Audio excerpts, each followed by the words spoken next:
నమస్కారం అండి అందరికీ. ఈరోజుటి మన కథ ఉమ్మడి కుటుంబం. ఇంతకీ ఇదే నీ చివరి నిర్ణయమా గాయత్రి? అవును వివేక్, నేను ఈ ఇంట్లో అడ్జస్ట్ కాలేను. విడికాపురం పెడదామంటే ససేమిరా నో అంటావు. పెళ్ళికి ముందే మాది ఉమ్మడి కుటుంబం. విడిగా కాపురం పెడదామని అనొద్దని అంటే నేను ఒప్పుకున్న మాట వాస్తవమే. కానీ నేను ఎంతో సులువుగా నీకు మాటిచ్చేశాను, కానీ అది ఎంతటి కష్టసాధ్యమో మన పెళ్ళైన 8 నెలలకే అర్థమయ్యింది. నేను పెరిగిన వాతావరణం, పద్ధతులు వేరు. కానీ ఇక్కడ పూర్తిగా విరుద్ధం. వచ్చిపోయే బంధువుల రష్. వారాంతరం వస్తే చాలు మీ బామ్మను తాతను చూడాలని వాలిపోయే నీ అక్క చెల్లెలు, మీ అత్తయ్యలు బాబాయిలు. ఒక్క క్షణం ప్రైవసీ లేదు మనకు. నీతో ఎన్నో మాట్లాడాలని, నీ కళ్ళల్లోకి చూస్తూ నా మదిలో ఉరకలేసే ఎన్నో భావాలను పంచుకోవాలనిపిస్తుంది. సరదాగా ఏ సినిమాకో రెస్టారెంట్కో వెళ్దామంటే ఇంట్లో అందరూ ఉన్నారు, తర్వాత చూద్దాంలే అంటావు. మనిద్దరం ఎక్కడికైనా బయలుదేరే ముందు ఇంట్లో అందరికీ చెప్పిరా అంటావు. 90వ పడిలో ఉన్న మీ తాతగారికి కూడా, బామ్మకి కూడా బామ్మకి కూడా అంటావు. అసలు ఏమిటి వివేక్, ఎంత గొప్ప చదువులు చదివి ఉన్నత ఉద్యోగం చేస్తున్న నీలో ఏ ఆధునిక భావాలంటూ లేవా? ఒకరికొకరం ఇష్టపడే వాళ్ళము, ప్రేమించుకున్నాము. 8 నెలలకే 30 సంవత్సరాల సంసారం చేసినట్లుగా విసుగొచ్చేసింది నాకు. అదేమిటి గాయత్రి అలా అంటావు? ఇక్కడ నీకు ఏదైనా కష్టం వచ్చిందా? ఎవరి వలనైనా ఇబ్బంది ఉందా చెప్పు. అవేమీ కారణం కాదు వివేక్. రోజులు యాంత్రికంగా హడావుడిగా గడిచిపోతున్నాయి. కానీ ఆ గడవటంలో ఏ మధురానుభూతులు స్పందనలు లేవని చెబుతున్నాను. నాకు ఈ జీవితం పరమ బోరుగా ఉంది. మనం వేరే వెళ్ళిపోదాం. నువ్వు కాదంటే నేను నీతో కలిసి ఉండలేను. ఆలోచించుకో వివేక్. ఒక్క వారం రోజుల్లో ఏ విషయం తేలిపోవాలి అంటూ అక్కడి నుండి కోపంగా బెడ్రూమ్లోకి వెళ్ళిపోయింది గాయత్రి. గాయత్రి వివేక్లకు దూరపు బంధుత్వం ఉంది. ఒక పెళ్లిలో గాయత్రిని చూశాడు. ఆమె అందం అతన్ని మంత్రముగ్ధుణ్ణి చేసింది. డిగ్రీ తర్వాత NIFTలో ఫ్యాషన్ టెక్నాలజీ చదివింది. ప్రస్తుతం తరుణ్ డిజైనర్స్కు కన్సల్టెంట్గా పనిచేస్తుంది. సొంతగా బంజారా హిల్స్లో ఒక డిజైనర్ బొటిక్ను ఏర్పాటు చేసుకునే ఉద్దేశంతో ఉన్నానని చెప్పింది. వివేక్కు చాలా నచ్చేసింది. గాయత్రి కూడా అందగాడు, మంచి చదువు, ఉద్యోగం ఉన్న వివేక్ను కాదనడానికి కారణం ఏమీ కనిపించలేదు. పెళ్లికి ముందు తరచుగా కలుసుకుంటూ ఒకరి భావాలు మరొకరు పంచుకుంటూ ఆ సందర్భంలో వివేక్ ఎప్పుడూ ఉమ్మడి కుటుంబ విలువలు గురించి ఎక్కువగా మాట్లాడుతూ ఉండేవాడు. వివేక్ వాళ్ళు 3 అన్నదమ్ములు, 2 అక్క చెల్లెలు. వివేక్ పైన ఒక అన్నయ్య, అక్క, తన తరువాత ఒక చెల్లెలు, తమ్ముడు. అక్కకు చెల్లికి పెళ్ళిళ్ళు అయిపోయాయి. వివేక్కు తాతగారు, బామ్మగారు కూడా ఉన్నారు. బామ్మగారికి 85 సంవత్సరాలు, తాతగారికి 90 సంవత్సరాలు. ఆరోగ్యంగా తిరుగుతూ తమ పనులు తాము చేసుకుంటూ ఉంటారు. అప్పటి తరం మనుషుల మూలాన వివేక్ బామ్మగారికి 9 మంది సంతానం, 5 కొడుకులు, 4 కూతుళ్ళు ఆవిడకు. వివేక్ తండ్రి రెండోవాడు.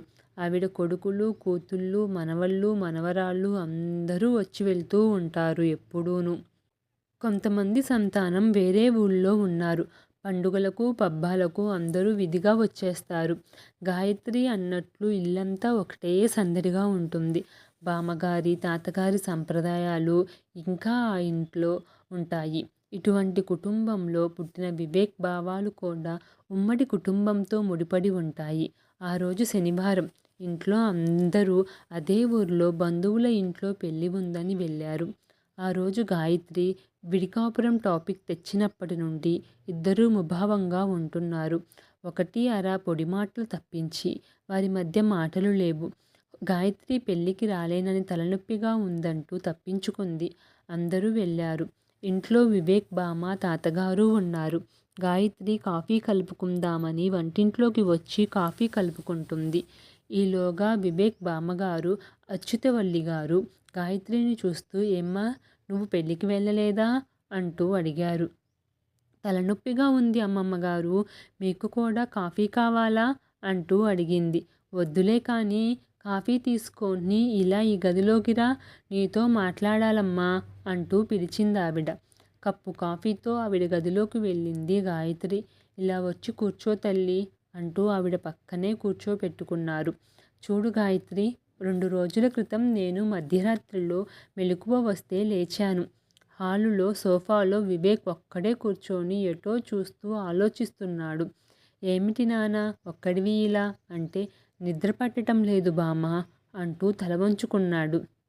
ఏదో విషయం ఉందనుకొని తరచి తరచి అడిగితే అప్పుడు చెప్పాడు నువ్వు వాడితో మాట్లాడిన మాటలన్నీ. చూడు తల్లి, నేను ఎంత పెద్దదాన్నైనా, మీ ఆయనకు బామ్మనైనా మీ సంసారం విషయంలో కలుగచేసుకోకూడదు.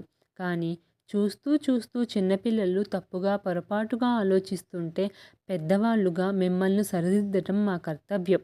కళ్ళెదుటే మీ సంసారాలు విడిపోతుంటే కలుగచేసుకోకుండా మీ సంసారాన్ని చక్కదిద్దకపోతే ఇంకెప్పటికీ అవి అతకని జీవితాలే అయిపోతాయి.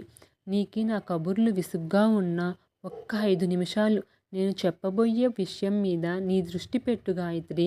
నాకప్పుడు 9 ఏళ్ల వయసు. మీ తాతగారికి 14 సంవత్సరాలు. ఉమ్మడి కుటుంబం అప్పట్లో మాది. ప్రతి పూట 25 విస్తర్లు లేచేవి. మా బామ్మకి నా పెళ్ళికి మీ తాతగారు అయిన నా మేనత్త కొడుకుతో జరిపించాలని ఉండేది. మేనత్త మేనమామ బిడ్డలం. పెళ్ళంటే ముత్యాల పల్లకి, ఊరేగింపు, మేళతాళాలు, కొత్త బట్టలు ఇవే ఆలోచన ఆ రోజుల్లో. నేను బావ కలిసే పెరిగాం. కొట్టుకొని చచ్చేవాళ్ళం. ఇద్దరికీ పడేదే కాదు. బామ్మకు తీవ్ర అస్వస్థత కలగటంతో మా ఇద్దరి పెళ్ళి జరిపించేయాలని పట్టుపట్టింది. ఒకరోజు స్కూల్కి తయారయ్యి వెళుతుంటే నన్ను బావను ఆపేశారు గబగబా. తాటాకు పందిరి వేసి మామిడాకులు కట్టించేశారు. పూలదండలు వచ్చేశాయి. నాకు 9 గజాల బామ్మగారి కంచిపట్టు చీర కట్టబెట్టి ఇంట్లోని బంధువుల సమక్షంలో నాకు బావకు పెళ్లి జరిపించారు. నా పెళ్ళైన కొద్ది రోజులకే ఒక ఏకాదశి రోజున బామ్మగారు నిద్రలోనే కన్నుమూశారు. మెడలో పెద్ద పెద్ద మంగళసూత్రాలు, గొలుసులతో స్కూల్కి వెళ్ళేదాన్ని. నాకు 12 ఏళ్ల వయసులో స్కూల్ మాన్పించేశారు. 14వ ఏట కాపురానికి పంపించారు. అత్తయ్య వాళ్ళది కూడా పెద్ద కుటుంబమే. చిన్నప్పటి నుండే వంట, వార్పు, భోజనాలు వడ్డించటము, ఇంటి చాకిరీ ఇదే జీవితం. మీ తాతతో మాట్లాడాలనుకున్నా కుదిరేదే కాదు. ఎవరేమనుకుంటారోనన్న భయము, సిగ్గు. ఇప్పటికీ మీ అందరిలా స్వేచ్ఛ ఉండేది కాదు. మీలాగా మాకు ఫోన్లున్నాయా, బయటకు షికార్లున్నాయా, ఏమన్నా ఉన్నాయా అమ్మా అప్పట్లో? ఒక రాత్రి వేళ మాకు స్వేచ్ఛ. అంతవరకు నేను బావ కొట్టుకొని తిట్టుకునేవాళ్ళం. అదీ కాకుండా పెళ్లిలో తలంబ్రాలు మీ తాత నెత్తి మీద నేనే ఎక్కువ పోసానని అవన్నీ కళ్ళల్లో పడిపోయి మంట పుట్టాయన్న కోపంతో పెండ్లిపీట్ల మీదే నాకు గట్టిగా తొడపాసం పెట్టాడు మా బావ. ఆ కోపంతో మేమిద్దరం 2 ఏళ్లు మాట్లాడుకోలేదు. ఇంత జరిగి శత్రువుల్లా ఉన్న మేము అత్తవారింటికి వచ్చాక బావను చూస్తే చాలు సిగ్గు ముంచుకొచ్చేసేది. పగలంతా చాకిరీ చేశాక రాత్రి గదిలోకి నిద్రపోయేందుకు వెళితే మీ తాతగారు ఎంతో ఆప్యాయంగా దగ్గరికి తీసుకుంటూ ఏం వల్లి అలసిపోయావో, కాళ్ళు నొక్కనా, చేతులు పట్టనా అని ప్రేమగా అనేసరికి అప్పటి వరకు ఉన్న అలసట దూది పింజల్లా ఎగిరిపోయేది. ఆ రాత్రి తెల్లవారకుండా అలా నిలిచిపోతే బాగుండును అని అనుకునేవాళ్ళం. అలవోకగా నా బుగ్గలను తాకిన మీ తాతగారి మునివేళ్ల స్పర్శ ఇప్పటికీ ఆ స్పర్శ తలుచుకుంటే నా ఒళ్ళు పులకరిస్తుంది. ఆ స్పర్శే కదా నా మొదటి తీపి జ్ఞాపకం. ఆ తరువాత ఆ అనుబంధమే బిడ్డలని, వారి ద్వారా మనుమడు, మనవరాళ్ళు, మునిమనవళ్ళు ఇలా నా వంశాన్ని వృద్ధి చేసింది. ఇప్పటి పిల్లలకు స్వేచ్ఛ కావాలి కానీ తల్లి, ఆ స్వేచ్ఛ ఈ స్వేచ్ఛ కొన్నాళ్ళు బాగానే ఉండొచ్చు. పిల్లలు పుట్టేవరకే. కానీ కాలం గడిచే కొద్దీ ఆ స్వేచ్ఛలో ఆనందం ఉండదు. పిల్లలు మంచి వ్యక్తిత్వ వికాసం, సర్దుబాటు తత్వంతో మెలిగేందుకు అందరూ కలిసిమెలిసి జీవించడంలోనే సాధ్యమవుతుంది. ముఖ్యంగా తాతాబామ్మల పర్యవేక్షణలో పెరగటం వల్ల సంప్రదాయంతో కూడిన జీవితం అలవడటంతో పాటు జీవితంలో ఎదురయ్యే ఎలాంటి ఆటుపోట్లనైనా సకుటుంబంగా సులభతరంగా ఎదుర్కొనగలం. అడపాదడపా చిన్న చిన్న కలహాలు ఎదురైనప్పటికీ ప్రేమాభిమానాలతో కలహాలు దూరమైపోతాయి. అనుబంధాలను వదులుకోవటం చాలా సులువేనమ్మా. కానీ అవి కావాలనుకున్నప్పుడు లభ్యమయ్యేవి కావు. మన కుటుంబ వ్యక్తుల అభిమానాలు కూడా మనకు సంపద లాంటివే. వాటిని కాపాడుకుంటే వాటి విలువలు పెరిగి మర్రి చెట్టులా విస్తరించి మనకి చల్లని నీడనిస్తాయి. నువ్వు స్వేచ్ఛనే కోరుకుంటే నేను వివేక్‌కు చెప్పి మీ విడికాపురానికి కావలసిన అన్ని ఏర్పాట్లు చేయిస్తాను. 7వ క్లాస్‌తో చదువు ఆపేసిన ఈ భామకేమి తెలుసని అనుకుంటావా గాయత్రి? 7వ క్లాసే చదివినా 70 సంవత్సరాల దాంపత్య జీవనపు పరిమళాన్ని ఆస్వాదించిన దాన్ని. ఉమ్మడి కుటుంబంలో బాధలు, ఆనందాలు రెండూ ఉంటాయి. కానీ బాధలను చూశాను, బాధ్యతలను చూశాను. అవి తాత్కాలికమైనవి. ఆనందాలు చేరువవుతూ బాధలను తరిమివేస్తాయి. నీకొకటి చెప్పనా గాయత్రి? నువ్వు నవ్వుకోవద్దమ్మా. అయ్యో! నేనేమీ నవ్వుకోను చెప్పండి అమ్మమ్మ.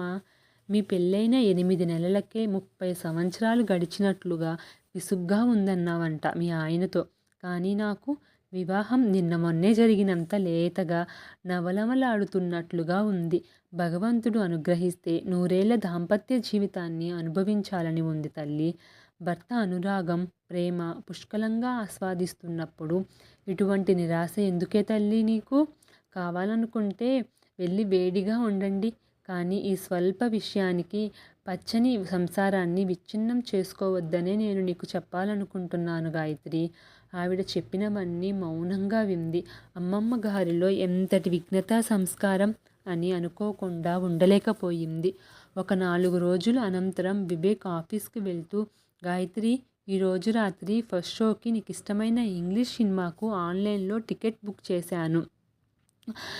ఎళ్దాము అన్నాడు. అదేమిటి వివేక్? ఈరోజు కౌముది వదిన వాళ్ళ పాప రష్మిక 5వ బర్త్‌డే కదా!